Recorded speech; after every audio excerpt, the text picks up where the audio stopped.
SFI এর যে আসল যেটা বলে সিপিএম, হ্যাঁ, তারা কিন্তু ওকে ব্রেন ওয়াশ করেছে, ওকে কিন্তু টেনে নিয়েছে। আজকে না টেনে নিলে কি ও এইভাবে এত ঝুঁকে পড়তো?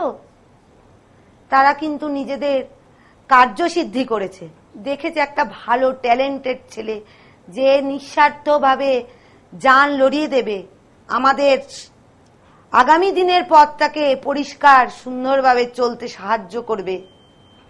হ্যাঁ, সেই জন্য ওকে আমরা ইউজ করি। হ্যাঁ, ইউজ করে যেরকম ভাবে পেরেছে ব্যবহার করে গেছে, নইলে এরকম হয় না। একটা দিক দিয়ে আমি ওর খুব গর্বিত বোধ করছি যে আমার ভাই এমন জায়গায় পৌঁছে গেছে যে তার জন্যে দেশ বলবো বা সারা পশ্চিমবঙ্গের মানুষ ওর জন্যে কান্নায় ভেঙে পড়ছে।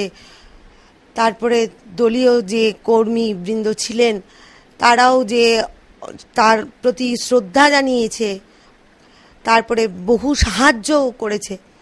সেই জন্য আমি খুব ওকে নিয়ে গর্ববোধ করি যে আমার এইরকম একটা ভাই আমার চোখের সামনে ছিল, কিন্তু আমি কোনোদিন বুঝতেও পারিনি যে ও এত মহান।